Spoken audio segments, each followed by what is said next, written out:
Pakipaliwanag po itong bagong requisitos ninyo na ipatutupad sa SIM card registration, itong live selfie. Paano po ito? Tama po yun, Sir Aljo. No? Nung Monday po, September 18, nagpalabas po ang National Telecommunications ng Memorandum Order directing the PTEs po to adopt the most relevant and advanced technologies, including po itong live selfie. Actually, may iba pa pong mga technology kaming in-identify doon, but for purposes po na para hindi mapag-aralan itong ating mga scammer, ay limited po yung release nitong MO namin to the PTEs only para sila lamang po yung mag-adapt po nitong system at hindi po ma-aral ng mga scammers at maikutan nila. Opo. So, kailan po ito agad may patupad? Ito pong memorandum order po ay effective immediately. Pero binigyan po ng palugit ang telcos ng up to 3 months para po maisagawa po nila yung build na kailangan o para mailagay po nila yung technology na kailangan po sa kanila pong mga sistema. Ang tanong ng mga kababayan natin dito, sir, bakit hindi agad yan ginawa sa una pa lang, no, nang naisabatas mo itong SIM card registration? At hinayaan natin, no, na mag-upload ng photos yung iba.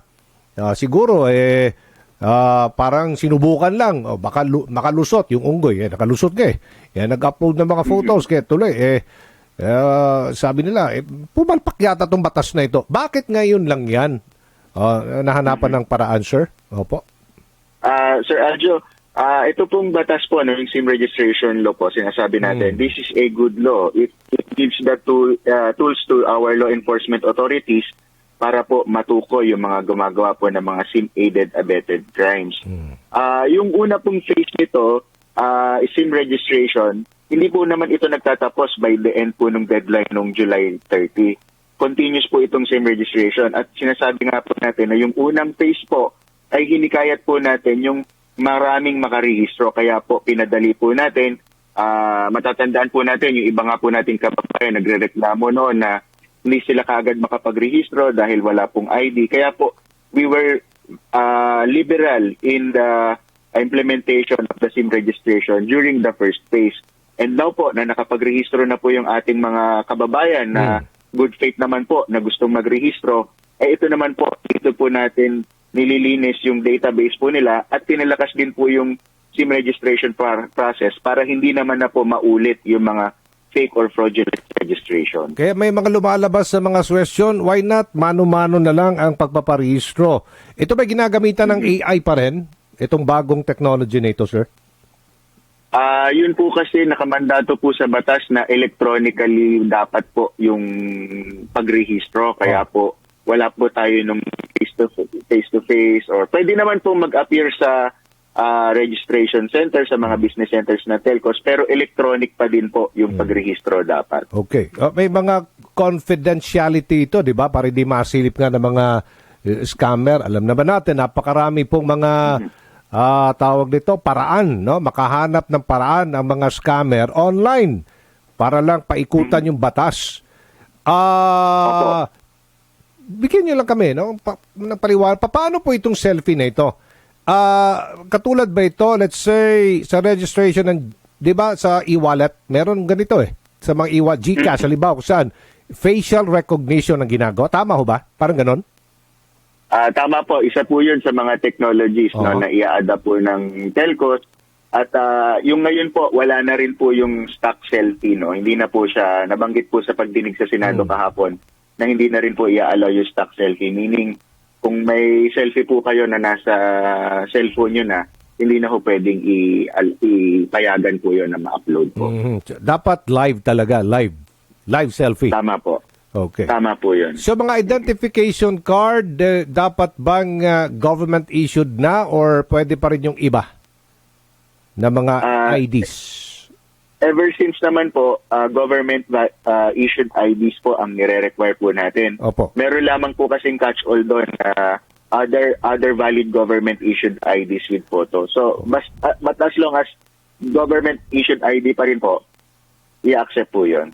Okay. Yung iba, meron na mga PhilSys itong national ID natin. So, pwede po yun? Tama po. Under the law po, accepted po talaga yung P6 o yung national ID ho. Kapag available na, yung iba kasi hindi pa rin natanggap. Wala pa rin silang Tama PhilSys po. ID. So, Actually, mas preferred po sana yun kung yun po yung gagamitin nila pang rehistro ho. Okay. Other than live selfies, ano pa yung mga binago or idinagdag sa IRR sa SIM card registration? Para masiguro natin dito, Opo. sir, na at least maprotektahan talaga ang ating mga kababayan dito po sa mga scammer. Napakarami pa rin talaga mga scammer po. Opo. Other than directing the telcos po to adopt po yung mga advanced and most advanced and relevant technologies, naglagay din po tayo doon ng mga parameters para po ma-determine ng telcos kung ano yung mga una po nilang titingnan pagka po nagva-validate po sila nitong database po natin. So kung ano man po yung mga parameters po na yun, nandun po yun sa memorandum order at yung mga telcos po, i-implement po nila yon. Okay, marami po nakikinig ngayon at nanonood sa atin, opo, na potensyal na magiging biktima ng online scam. Mensahe na lang, sir. Go ahead. Opo, maraming salamat po, Aljo, at sa mga televiewers po.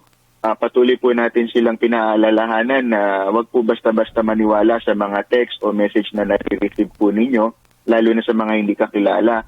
At yung pong mga scammers po kasi ngayon ay nagiging very innovative. Hindi lamang po sa call or text na sila, lumilipat na po sila sa mga ibang platforms like Viber, WhatsApp, even Instagram po ay ginagamit na po nila yon. So, maging vigilant po tayo. Pag naka-receive po kayo ng ganun, pwede nyo pong i-report sa amin sa NTC po yan. May hotline po kami 24/7, 1682 yung number po. At pwede rin naman po sa aming website at sa aming email address po na contratechscam@ntc.gov.ph.